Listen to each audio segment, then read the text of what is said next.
Hoje um vídeo diferente aqui no canal, porque eu vou fazer análise de um jogo, tá? E a razão por eu fazer um vídeo de jogo num canal de cinema são duas. Primeiro, porque os jogos estão cada vez mais cinematográficos. E eu sempre fui um jogador, tá? Uma pessoa que jogou bastante. Desde Dino Crisis, Half-Life até Life is Strange eu acompanhei. Então eu tenho uma certa paixão por esse universo dos jogos. E a segunda razão é porque recentemente eu ganhei um presente. A princípio um seguidor, que hoje é um colega, esse cidadão aqui.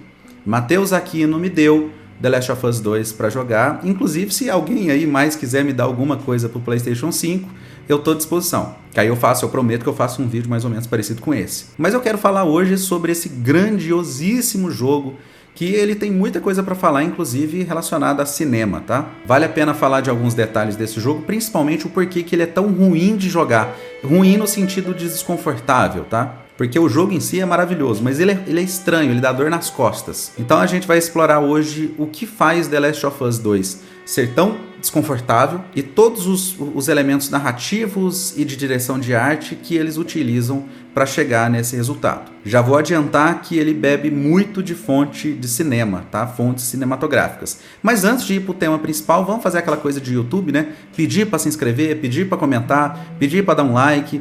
Me segue no Instagram que está aí na descrição. Como eu disse, se quiser me dar algum presente relacionado a jogo, o meu Instagram aí você consegue falar comigo. Mas é isso, então vamos direto para o tema principal, The Last of Us Parte 2. Uma das coisas que faz o The Last of Us 2 funcionar tão bem é a sua capacidade de criar uma imersão. A imersão que é um fator fundamental nesse tipo de jogo cinematográfico, e o maior desafio é a limitação técnica que o videogame gera. Ele pode gerar imersão em certo nível, o que é o contrário de imersão. Eu digo limitação técnica porque obrigatoriamente um jogo, por exemplo, nesse caso, tem que carregar. Ele tem que parar para carregar. Então uma tela de carregamento que trava o jogador e deixa ele esperando ver uma barra branca encher enquanto a tela é preta, com certeza isso vai tirar o jogador do universo do jogo. É um momento em que o jogador para e pensa em outra coisa que não seja o jogo. O maior problema, como eu disse, é que essa tela de carregamento é praticamente obrigatória no jogo. O jogo, a plataforma, essa mídia, ela obrigatoriamente precisa carregar. Não importa se o jogo é moderno ou hardware da última geração, existe sempre essa limitação. Mas o que eles fazem aqui é algo extremamente criativo e muito eficiente. As portas difíceis de abrir que segura o jogador por segundos suficiente para o próximo mundo carregar. Ou um local escorregadio que separa e limita o jogador e sua volta. Ele impede ele de avançar para onde não precisa e de voltar onde ele não pode mais. Claro que isso não é a primeira vez que acontece nos jogos, né? Praticamente todos os jogos de 15 anos para cá faz isso, mas aqui é muito fino. Conversa muito bem com a história e o mundo do jogo. Mas uma vez que a gente está imerso no jogo, o que tem aqui que deixa ele desconfortável? Porque você já reparou que The Last of Us 2, em relação ao primeiro, ele é um jogo muito mais visceral, ele é um jogo muito mais desconfortável. Se no primeiro a gente tem a primavera, tem o outono, a passagem do tempo, aquele sentimento de ar puro, aqui não existe isso. É sempre uma sensação que está sendo observado, uma vulnerabilidade muito grande. E o que difere entre os dois jogos? A resposta é muito simples, tá? Uma série de coisas. Como em qualquer filme, uma série de coisas. Assim como no cinema, o design de produção, a direção de arte, né? A trilha, os elementos diegéticos da atmosfera, tudo isso ajuda a criar o clima. Quando eu me falo sobre elementos diegéticos, eu estou querendo dizer de elementos que estão dentro... Vamos deixar isso para a próxima parte. Vamos falar primeiro da trilha sonora, que eu acho que é a coisa mais clara que esse jogo tem. A trilha sonora desse jogo, composta pelo mestre Gustavo Santaolalla, todo mundo lembra do Gustavo. Mas tem um outro rapaz, que é o Max Quayle, se você for olhar no Spotify, você vai ver que tem 2 compositores. Esse é o cidadão que é responsável por criar esse ambiente confinado que a gente sente o jogo inteiro. Não é nem o Gustavo, porque a função do Gustavo dentro da composição das trilhas é criar um outro tipo de ambiente. Quem jogou sabe.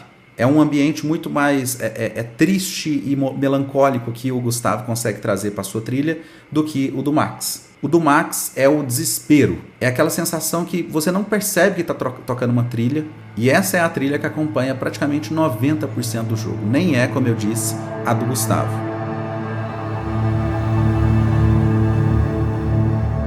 Agora vamos falar sobre o elemento diegético que eu dei um stand-by, né? Todo filme, toda série, todo livro, todo jogo, até documentário utiliza dos elementos diegéticos para intensificar uma cena. Eu falo muito disso aqui no canal, né?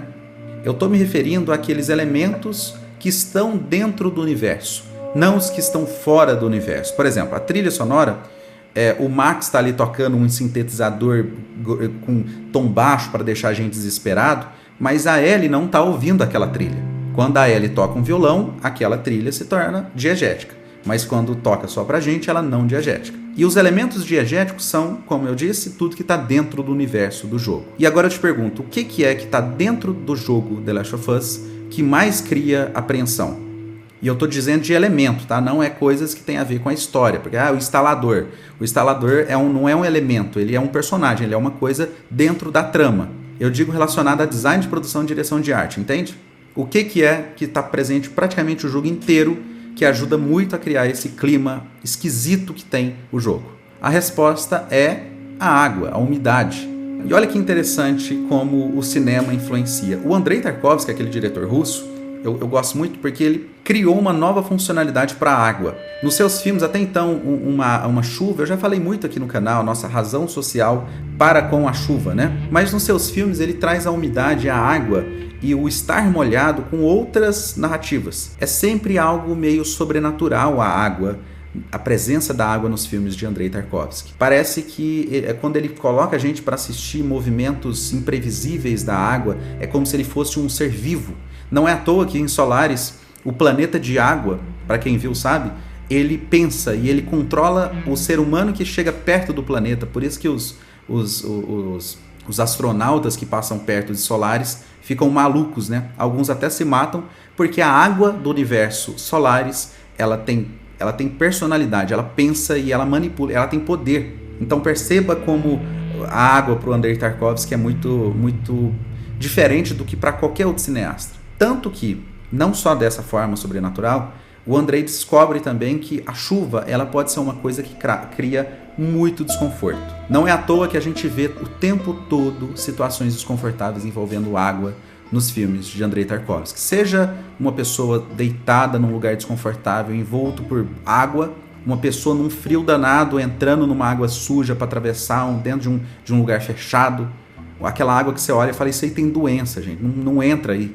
Ou uma goteira imparável dentro da casa do cidadão, que é uma coisa absurda, em cima da cama.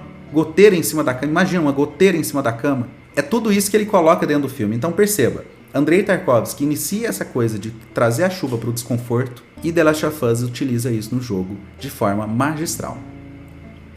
A gente sempre está rodeado de água nesse jogo. A gente é obrigado a se enfiar dentro de água, dentro de lugar abandonado com um infectado, morto, boiando. A gente é obrigado a entrar e se mergulhar dentro de água contaminada, e isso é uma coisa extremamente desconfortante. Mas não só, porque a chuva diminui nosso campo de visão, ele cria sons imparáveis, que é aquele barulho da chuva contínuo, que não deixa a gente ouvir direito o que está acontecendo. E é interessante porque a gente sempre vê o clímax de um filme, enfim, acontecer durante a chuva, e aqui ele nega. Porque se o jogo choveu o jogo inteiro, na reta final, quando ela vai lá, enfim, eu não vou dar spoiler, mas quando ela chega na reta final do jogo, a chuva para e o sol abre. Então, assim, começa um clima diferente, ele faz o inverso. Todo o filme termina com chuva. Repara, filme de ação, filme de suspense, aqueles filmes de casal dentro de casa mal assombrada, que no final eles estão todos molhados. Aqui ele faz o inverso. É impressionante, é muito curioso o que fazem aqui.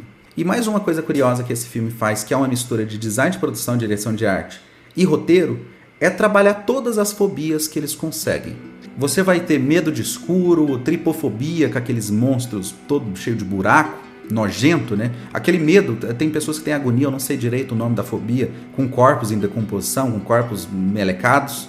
Tem a acrofobia, né? O medo de altura, sangue, hidrofobia, claustrofobia, tudo, tá? Até a tal da batofobia, que é medo de prédio alto, você tá em cima de um prédio. Quem jogou sabe o que eu tô falando. E por fim, eu acho que o elemento que mais deixa esse jogo ruim mesmo, é a sua trama. Lembrando que eu tô falando ruim, não querendo dizer que o jogo é ruim, pelo amor de Deus. Mas a trama desse jogo, ou seja, o roteiro desse jogo, obriga a gente a fazer algo que naturalmente o ser humano não gosta de fazer. que é olhar todos os lados da moeda, principalmente aquele lado quando é praticamente imperdoável. A pessoa matou seu pai. O que você quer ver o lado dela? Você não quer ver o lado dela. Você não quer saber se ela está passando fome, você quer a morte dessa pessoa. E aqui não, ele obriga a gente a controlar até então a assassina do Joel. Entender o lado dela, lutar por ela. Isso é extremamente desconfortante. A protagonista, por exemplo, ela começa a mudar o seu papel de a heroína para algo que esfaqueia cachorro, que você é obrigado a matar cachorro. E eu sei que isso deve ser muito angustiante para muita gente que jogou. Que é aquele momento que você tem que literalmente dar tiro em cachorro e matar, e ele chora quando você atira, é horrível. Então ela é obrigada a matar mulher grávida, fazer coisa que você não quer fazer, definitivamente. O pior de tudo é que aquela vingança que a Ellie buscava, de matar, enfim, as pessoas responsáveis por matar o Joel, é uma vingança platônica, porque ela vai caminhando durante a trama e você percebe que quem está fazendo a vingança não é ela. Ela pega os rastros de uma vingança que já está acontecendo. O Tommy, o irmão do Joel, está sempre a 2 passos à frente fazendo o que ela gostaria de estar fazendo.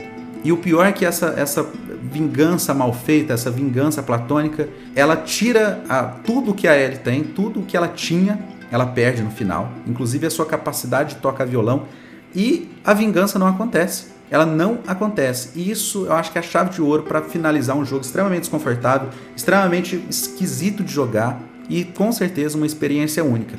Não é a primeira vez também que a vingança foi tratada de forma revisionária. Até no Regresso tem isso. Mas com certeza aqui a gente tem um marco para histórias de vingança. Então é isso, eu acho que vale sempre a pena a gente analisar um pouco a mais o porquê que a gente está sentindo aquilo dentro de obras, né? Faz parte do estudo cinematográfico isso, né? E eu achei bem legal trazer um jogo porque realmente aqui vale muito a pena. Então se tiver recomendação de temas, deixa nos comentários. Como eu disse, inscreve, me segue no Instagram. Se quiser me dar um presente por aí também eu aceito. Até o próximo, tchau!